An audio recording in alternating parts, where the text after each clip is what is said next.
आप देख रहे हैं न्यूज वन टाइम्स। ताजा तरीन खबरों के साथ बने रहे हैं हमारे साथ। मैं हूं आपके साथ दीपक शर्मा।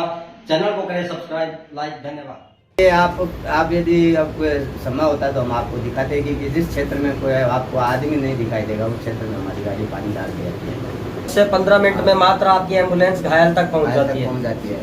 और जहाँ तक वो मदद होती है उसकी उसको परिजन को ढूंढना, यहाँ तक यदि वो ज़्यादा सीरियस। नमस्कार, आप देख रहे हैं न्यूज वन टाइम्स और मैं हूं आपके साथ दीपक शर्मा। आज हम आए हैं बीकानेर के पास श्री डूंगरगढ़ क्षेत्र में, विधानसभा क्षेत्र है श्री डूंगरगढ़, और यहाँ पर रेगिस्तानी इलाका है जहाँ पर मवेशी हैं, गाय हैं, हिरण हैं, उन सभी के लिए और जितने भी यहाँ पर इसके साथ साथ एक्सीडेंट कोई भी हो जाए, दुर्घटना हो जाए 25 किलोमीटर के क्षेत्र में, और पशुओं के लिए, जीव जंतुओं के लिए, हिरण के लिए पानी की व्यवस्था है। गांव-गांव में जाकर, रेतीले टीबों में जाकर, क्षेत्र में जाकर व्यवस्था करता है। और करीब इस आपड़ों गांव श्री डूंगरगढ़ सेवा समिति का एक महासंगठन है जो मानवता के नाम पर पूरे देश में एक मिसाल के तौर पर यह विधानसभा क्षेत्र श्री डूंगरगढ़ है, जिसमें 55 से 70 हज़ार के लोग जुड़े हैं, सदस्य हैं। और अगर 1 घंटे में 20 लाख रुपए चाहिए एम्बुलेंस के लिए तो वो भी इकट्ठे हो सकते हैं। और फ्री एम्बुलेंस सेवा है, फ्री दमकल है, फ्री पानी का टैंकर है, और भी निःशुल्क सेवा ये संगठन लगातार कर रहा है। और इसी मानवता और इंसानियत के अद्भुत कारनामे और पूरे राजस्थान में बीकानेर क्षेत्र में मिसाल श्री डूंगरगढ़ का यह है। आपड़ों गांव श्री डूंगरगढ़ सेवा समिति एक अद्भुत मिसाल है। बात करते हैं इस सेवा समिति के अध्यक्ष हैं मनोज जी डागा, उनसे। तो बताइए किस प्रकार से आपने संगठन की स्थापना क्यों की, कब की, और क्या उद्देश्य था आपका इस मानवतापूर्ण कार्य को लेकर? सबसे पहले सभी को नमस्कार, राम राम। थोड़ा जोर से बोलिए। मैं आपनों गाँव श्री डूंगरगढ़ सेवा समिति, हमारा एक फेसबुक ग्रुप है ये। हाँ जी। 2017 में हमने इस संगठन की शुरुआत की थी। हमारा जो क्षेत्र है, उत्तरी जोन जो क्षेत्र है वो डार्क जोन है, पानी की बहुत किल्लत है यहाँ पे। समझ लो नए के बराबर पानी 20 किलोमीटर तक आपको पानी नहीं मिलेगा। हाँ जी। उस क्षेत्र में आज़ाद गौवंश जो वितरण करता है उनको पानी के लिए तड़पना पड़ता था। तो हम लोग ऐसे घूमते घूमते हमको मालूम पड़ा कि पानी की वजह से गौवंश मर रहा है, तो कैसे करके उसको बचाया जाए। इसको देखते हुए हमने संगठन की शुरुआत की थी, जिसमें हमने शुरू से ट्रैक्टर और ट्रॉली के माध्यम से पानी डालना चालू किया। वन्य क्षेत्र जो है इसका जोड़ दी, उसके अंदर हमने पहले लगाई 300 कुंडियाँ लगाई थी। आपने जहाँ भी रेगिस्तानी इलाका है पूरा, इन रेतीले क्षेत्र में जाकर गाय व हिरण पशुओं के लिए हमारे इधर मतलब कुंडियाँ लगाई आपने, पानी के जो छोटे 300 के करीब हमने कुंडियाँ लगाई, 300 के करीब, और उसमें पानी डालना चालू किया। हाँ जी। तो जैसे आज़ाद गौवंश, हिरण और नील गाय बड़े यही है वन्य प्राणियों में। बड़े हिरण खूब है आपके क्षेत्र में? बहुत है, हिरण बहुत है, नील गाय बहुत है, और वो आज़ाद गौवंश है। उसके बाद छोटे मोटे लोमड़ी वगैरह जो भी है, छोटे जीव जंतु है जो रात में निकलते दिखाई नहीं देते, वो भी पीते हैं पानी। फिर धीरे धीरे ग्रुप का विस्तार होता गया, तो धीरे धीरे सदस्य बढ़ते गए, धन सहयोग आता गया। तो उसके बाद में धीरे धीरे हमने उसको कार्य को और आगे गति दे दी। आगे गति देते देते आज अभी हमारे पास 70,000 के करीब सदस्य हैं। और वाहन के रूप में हमारे पास एक क्यूब एम्बुलेंस है, जो हम एक्सीडेंटल में समझ लो 10 से 15 मिनट में हम वहाँ पहुँच जाते हैं। 10 से 15 मिनट में मात्र आपकी एम्बुलेंस घायल तक पहुँच जाती है। और जहाँ तक वो मदद होती है उसकी उसको परिजन को ढूंढना, यहाँ तक यदि वो ज़्यादा सीरियस कंडीशन में है तो उसको बीकानेर तक शिफ्ट करते हैं, ट्रॉमा केंद्र। बीकानेर तक आप ही जाते हो अगर किसी परिजन के साथ कोई ना हो? कोई भी सेवादार हमारी संस्था से जुड़ा, मतलब आपका कोई भी संगठन का सदस्य है, सम्मानित सदस्य सभी जाते हैं, कोई भी चला जाए, एम्बुलेंस जाएगी, उसका हम कोई निःशुल्क है, वो सब धन से होते हैं, दान दत्तों के धन से होते हैं। और एक पानी का टैंकर पिकअप पे बना रखा हमने, जो 3000 लीटर के करीब का है। वो 4x4 गाड़ी है, एकदम कच्चा जो एरिया है, रेतीला जो एरिया है उसके अंदर थैले बना रखी है, और उसमें वो पानी डाल दिया था। उससे पूर्ति नहीं हो रही थी पानी। तो हमने अभी पिछले 2 साल पहले हमने आर्मी स्टालियन टैंकर दिया था। आर्मी का डिस्पोज जो आता है 4x4, क्योंकि सिविल तो यहाँ कर नहीं पाता है खर्चे में, उससे हमने 12,000 लीटर का एक टैंकर बना रखा है। टैंकर के साथ साथ में हमने एक 5 HP का एक पंप लगा के उसको फायर का रूप दे दिया। तो हमारी खड़ी गाड़ी 125 फीट तक पानी गिरा सकती है, एक जगह खड़ी फॉलो कर सकती है 125 फीट पानी। तो आसपास के क्षेत्र में गर्मी के अंदर आगजनी भी होती है, झुंपड़े वगैरह में है, चारा वगैरह कहीं रहता है, पशुधन की होती है नुकसान में, उस समय हमारी ये गाड़ी तुरंत पहुँच जाती है। अभी पिछले साल यहाँ सरदार से में रिको में आग लगी थी, तो वहाँ SDM ऑफिस से फ़ोन आने के बाद में हमने यहाँ से गाड़ी भेजी थी, पूरी आग पे कंट्रोल करके रखी। बाकी यहाँ नगर पालिका है, दमकल यहाँ नहीं है, दमकल है, लेकिन आपकी तरफ से निःशुल्क है, कभी भी उनकी तरफ से तो है ही, सरकार की तरफ से अलग बात है, लेकिन आपका संगठन निःशुल्क रूप से और सेवा में तत्पर रहता है। सब सेवादार है, वो सब फ्री वाले हैं। हाँ, कोई किसी का कोई वेतन नहीं है, सब हम अपने अपना काम छोड़ के हमारे जितना हमको टाइम मिलता है या हम समय निकाल पाते हैं उस टाइम में हम पहुँच जाते हैं। रेगिस्तानी इलाका है और काफ़ी रेतीले टीले हैं, दूर दूर तक यहाँ पानी की कोई व्यवस्था नहीं है, लेकिन जंगली जानवरों के लिए, नीलगाय के लिए, हिरण के लिए, गाय गोवंश के लिए, अन्य जीव जंतुओं के लिए पानी की व्यवस्था करना कितना बड़ा एक मानवता से परिपूर्ण कार्य है। वो यह संगठन आपनो गांव श्री डूंगरगढ़ सेवा समिति के सदस्य लगातार करते हैं। 100 के करीब हमने चबूतरे बना रखे हैं, जो अलग अलग जगह पक्षियों के लिए दाने के लिए दाना चूल्हा पानी उसमें डाल लेते हैं। 30 से 40 करीब खेले बना रखी है, जिसके अंदर नित्य पानी डाला जाता है। उसके पास में चबूतरे लगा दिए, उसमें वो हमारी गाड़ी जाती है, वो चूल्हा पानी डाल के मतलब जहाँ तक ये मतलब कोई पानी की रेगिस्तानी इलाके में व्यवस्था नहीं है, जहाँ कबूतरों के लिए भी या पक्षियों के लिए पानी के लिए आप यदि आपको समय होता है तो हम आपको दिखाते हैं कि जिस क्षेत्र में कोई आपको आदमी नहीं दिखाई देगा उस क्षेत्र में हमारी गाड़ी पानी डाल के जाती है। और आज़ाद गौ में आराम से बहुत सी दुर्घटनाओं से बचाव हो गया, क्योंकि पानी के लिए हिरन, नीलगाय और गाय फिर रोड क्रॉस करती थी इधर से इधर पानी के लिए, तो वो जहाँ जिस एरिया में है रोड के उस एरिया में वो पानी मिल जाता है, तो वही आदमी आराम से। अभी हमने देखा था कि एक व्यक्ति कहीं पे एक्सीडेंट हो गया था, आपको आपके सदस्यों को सूचना मिली, आपके सदस्यों ने तुरंत यहाँ डूंगरगढ़ कबीला ये हॉस्पिटल है सरकारी, उसमें उस घायल को पहुँचाया है, काफ़ी लगी थी उस घायल के। तो ये तुरंत कार्य मानवता से पूर्ण ये सभी लोगों की क्या श्रद्धा है या क्यों करते हो आप?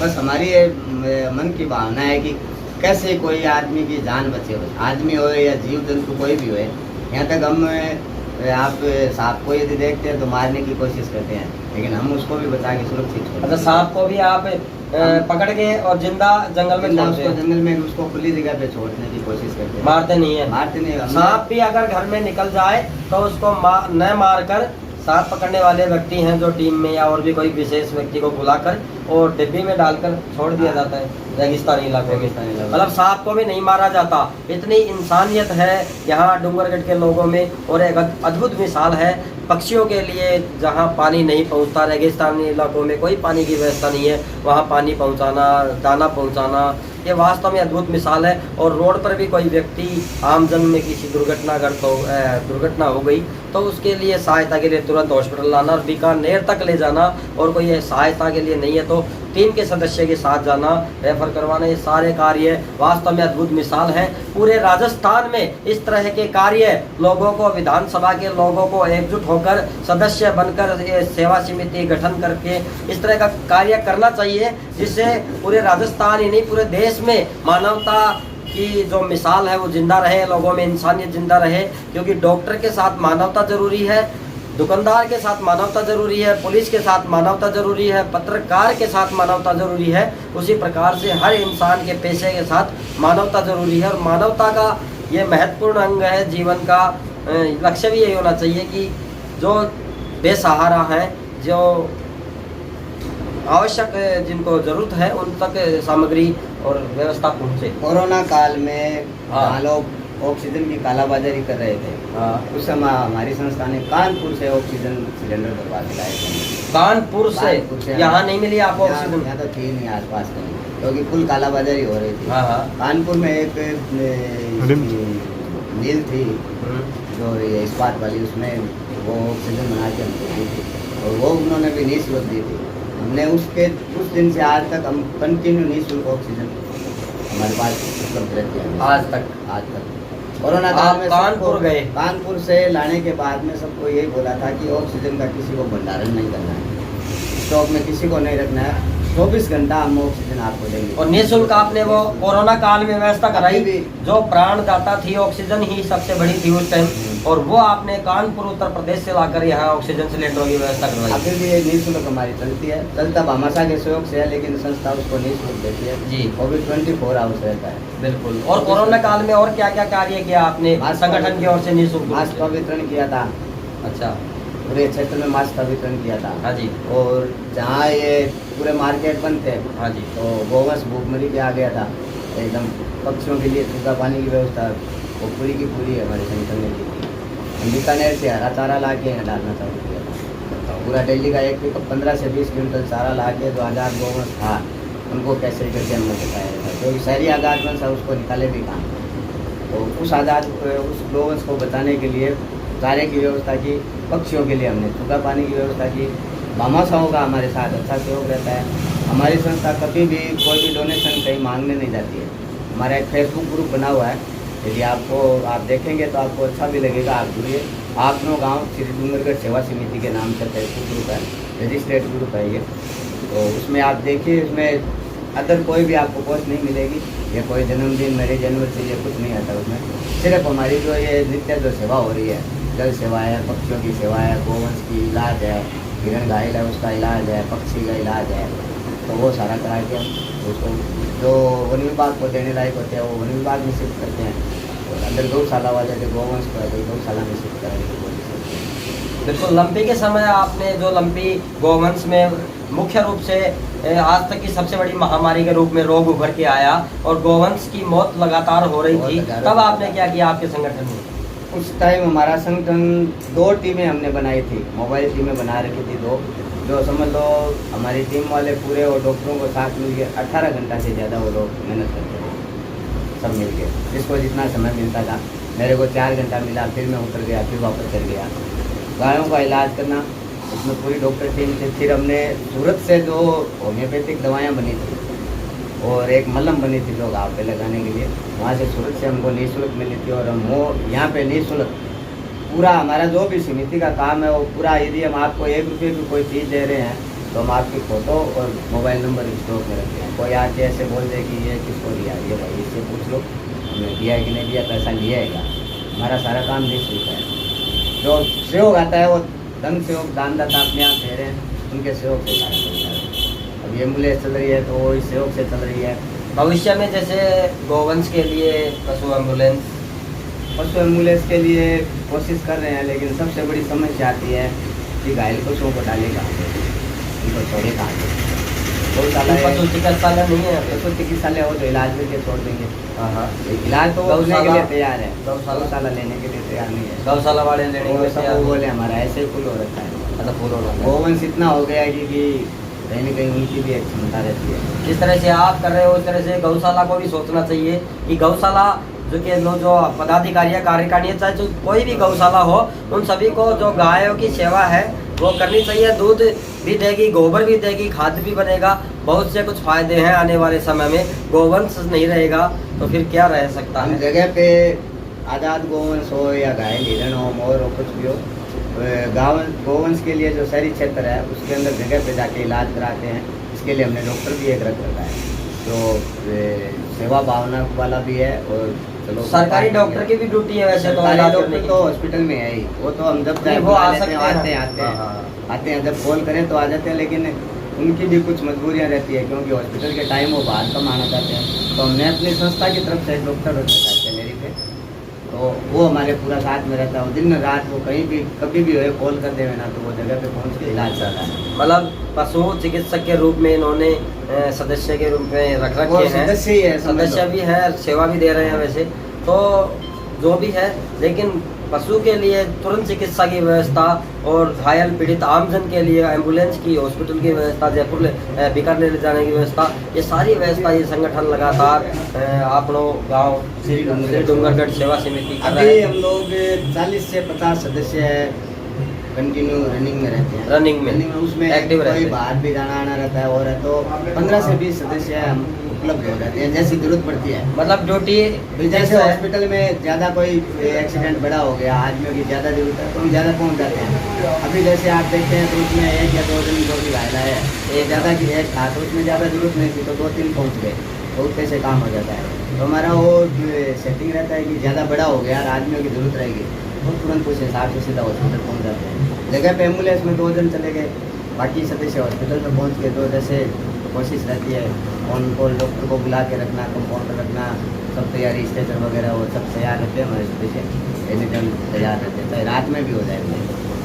24 घंटा ये सुविधा हमारी अवेलेबल है सेवा समिति की ओर से। बिल्कुल, आपके सेवा समिति के सभी सदस्यों को बार बार धन्यवाद देना चाहूँगा न्यूज़ टाइम्स की तरफ से, और पूरे देश के लोगों को कहना चाहूँगा कि इसी तरह से अपने अपने विधानसभा में संगठन सेवा समिति बनाइए और कार्य करिए। आप कार्य करोगे तो ये भारत आगे बढ़ेगा, मानवता के नाम पे जाना जाएगा, इंसानियत ही इंसान को बचाएगी, अन्यथा बचना तो शायद मुश्किल है। श्री डूंगरगढ़ क्षेत्र के 25 किलोमीटर में कभी भी कोई प्राकृतिक आपदा या कोई भी दिक्कत आए उसके लिए सेवा समिति हमेशा तैयार रहती है। सेवा समिति के नंबर है 8455818181 8455818181 ये सेवा समिति के नंबर है। जी बिल्कुल, आप नंबर भी जान लिए दर्शकों, और आप भी करिए। और डूंगरगढ़ क्षेत्र में अगर किसी को भी अगर प्रॉब्लम हो इस प्रकार की तो आप सेवा समिति से संपर्क करें। ये सेवा समिति के सदस्य निःशुल्क आपकी सहायता करेंगे मानवता और इंसानियत के नाते। और बहुत बहुत धन्यवाद आप सभी सदस्यों का। आप ही टीम के सेवा समिति सदस्य, क्या नाम है आपका? जी राजकुमार प्रताप। तो किस प्रकार से कार्य करते हैं आप? बस ये जो दादाजी बता रहे हैं सब बता रहे हैं, ये सब चल रहा है, ये अनवरत चल रहा है 2017 से। आप सभी इस प्रकार से कर रहे हो, हाँ जी। और कब तक चलेगा? जब तक जीवन है। देखो, मैं आपके चैनल से सबसे एक गुजारिश करता हूँ, प्रार्थना करता हूँ कि जिस प्रकार ये सेवा समिति कर रही हाँ है जी। उस प्रकार अपने स्तर पे, अपने घर पे, अपने आसपास में छोटा मोटा जैसे भी हो सके सेवा जरूर करें। बिल्कुल, सेवा करने से क्या होगा दर्शकों को बताइए आप। भाई सेवा करने से क्या होगा ये तो सबको पता है कि हमें एक दिन मरना है। हाँ हाँ, भाई हम चाहे लाखों कमा रहे हैं, हजारों कमा रहे हैं, लेकिन एक दिन राख का ढेर होना है। तो इसके लिए कुछ ना कुछ आत्मिक सुकून के लिए जरूर कुछ ना कुछ सेवा करें। जीवन में आए हैं तो कुछ करके जाएं, बिल्कुल बिल्कुल यही कहना है आपका? बिल्कुल बिल्कुल बिल्कुल, आप बहुत बहुत धन्यवाद। बाकी सदस्यों तो मेरा मिलना नहीं हुआ, वो लगे हुए हैं एक्सीडेंट केस में। और आपकी टीम का, डूंगरगढ़ के इन सभी सदस्यों का बारंबार धन्यवाद। जय हिंद, जय